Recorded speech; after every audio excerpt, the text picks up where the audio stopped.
পুরি বানাই আমি দৌড় দিয়েছি ছাদে আমার মার কাছে। মানে এই পুরিগুলো এত মজা ছিল, একদম বড় বড়, মানে দোকানের থেকে দ্বিগুণ স্বাদ লাগছে আমার কাছে। জাস্ট আমি 2-1টা উপকরণ দিছি বাড়তি, এত বেশি মজা। একবার চাইলে আপনারা ট্রাই করতে পারেন।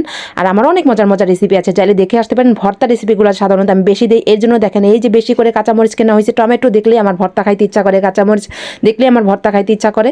তো এখানে সব কিছু ধুয়ে দেয় রেডি করে নিচ্ছি। আর এইভাবে কিন্তু পুরি একবার হলেও ট্রাই করবেন। হ্যাঁ, আপনাদের কাছে অনুরোধ, আমি কিন্তু অনেক কষ্ট করে ভিডিও বানাই, তো আপনারা যদি ভালো লাগে তাহলে আমার চ্যানেলটি সাবস্ক্রাইব করে দিবেন, যাতে আপনাদের এই সাবস্ক্রাইব কিন্তু আমি অনেক দূর পর্যন্ত এগিয়ে যেতে পারি, অনেক অনুপ্রেরণা পাই। আমার পেজটি ফলো দিবেন, অবশ্যই লাইক দিয়ে কমেন্ট করবেন কেমন হয়েছে আমার আজকের রেসিপিটি। তো এই তো অনেকগুলো কাঁচামরিচ বেছে বুঝে এখানে নিয়েছি। আর আলুগুলো কিন্তু আমি জাস্ট ধুয়ে সেদ্ধ করে নিচ্ছি।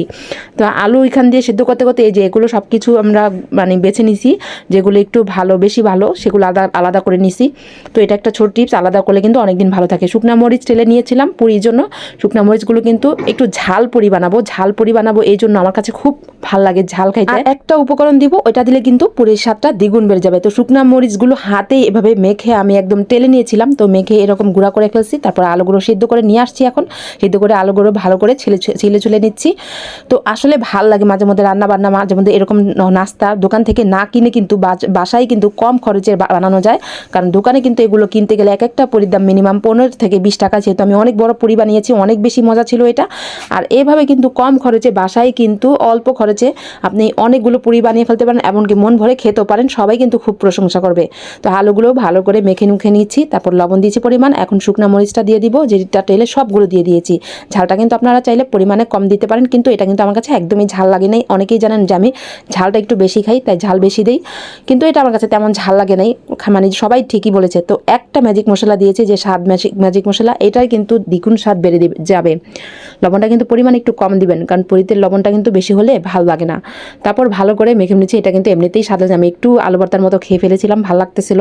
তো প্রথমে আমি আটা নিয়েছি, ময়দা একদমই লাগবে না, কোনো রকম ঝামেলা নাই, বেলাবেলির ঝামেলা ছাড়া আমি এই পুরিটা বানিয়েছি খুবই সহজে। তারপর আমি কিন্তু এই যে তেল দিয়ে দিচ্ছি, দিয়ে লবণ দিয়ে তারপর আমি পরিমাণ মতো পানি দিয়ে ভালো করে একটা ডো বানিয়ে নিব। এই যে এখন পানি দিয়ে দিচ্ছি। তো আস্তে আস্তে করে একটা ভালো করে ডো বানিয়ে, তেলটা একটু বেশি দিচ্ছি কারণ পুরিটা কিন্তু সুন্দর পারফেক্ট হবে এবং ফুলে যাবে তাড়াতাড়ি।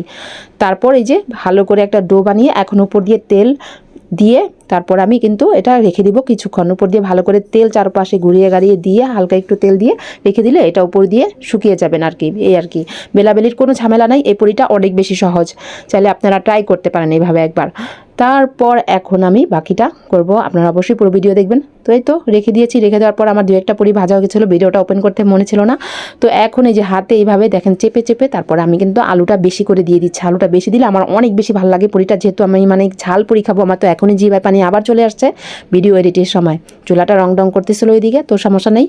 চুলাটা যখন একটু আঁচ বেশি থাকে না, তখন পুরিটা সুন্দর মতো ফুলে যায়। আর প্রথম দিয়ে একটা পুরি কিন্তু কম ফুলবে, কিন্তু পরে আস্তে আস্তে পুরিগুলো সুন্দরভাবে পুরোপুরি ফুলবে। তারপর দেখেন এই যে আমার পুরি হয়ে গেছে। তো একটা হতে তারপর আস্তে আস্তে একটা বানাচ্ছি আর একটা দিচ্ছি। যেহেতু আমি বড় পুরি দিয়ে বানিয়েছি তাই কিন্তু একটা করেই দিচ্ছি। আর কড়াইটাও আমি ছোট নিয়েছি, চাইলে আপনারা বড় কড়াইতে একবারে 3-4টা করে ভাজতে পারেন। হাতে চেপে চেপে এইভাবে কিন্তু আমি এই যে পুরিগুলো বানিয়ে ফেলছি। তারপরে দেখেন আমার পুরিটা মাশাআল্লাহ কি সুন্দর ফুলছে, মানে কি বলবো, আপনাদের কাছে কেমন লেগেছে। আর এভাবে কিন্তু এক একটা পুরি খেলে কিন্তু পেট ভরে যায়, ভীষণ রকমের মজা, চা নাস্তার সাথে বিশেষ করে অনেক বেশি মজা। তো এখন আমি দৌড় দিব আমার মায়ের কাছে। তো সবাইকে একটা একটা করে দিব, 1-2টা যে যা পারে খাবে। তো যাই হোক, আমি কিন্তু 3টা খেয়ে ফেলেছিলাম, আমার এত ভালো লাগছিল আমি 3টা খেয়ে ফেলেছিলাম। তো কেমন হয়েছে আমার আজকের পুরি রেসিপিটি সবাই অবশ্যই কমেন্ট করে জানাবেন। আর ভালো লাগলে আমার চ্যানেলটি একটি সাবস্ক্রাইব করে দিবেন, অবশ্যই লাইক দিয়ে কমেন্ট করবেন কেমন হয়েছে আমার পুরিগুলো। আর এটা কিন্তু বাস্তবে কি বলবো, এত বেশি মজা ছিল যে আমি এক দৌড় দিয়ে চলে গেছি আমার মায়ের কাছে। দেখেন কি মজা করে খাচ্ছে, মানে আমাদের কিন্তু মন ভরে নেই, মনে হচ্ছিল যে আরও কয়েকটা যদি বানাতাম তাহলে ভালো লাগতো। তো সবাই ভালো থাকবেন, সুস্থ থাকবেন, স্বপ্নের পথে পাশে থাকবেন, আমার চ্যানেলটি একটি সাবস্ক্রাইব করে দিবেন, আপনাদের কাছে অনুরোধ। আল্লাহ হাফেজ।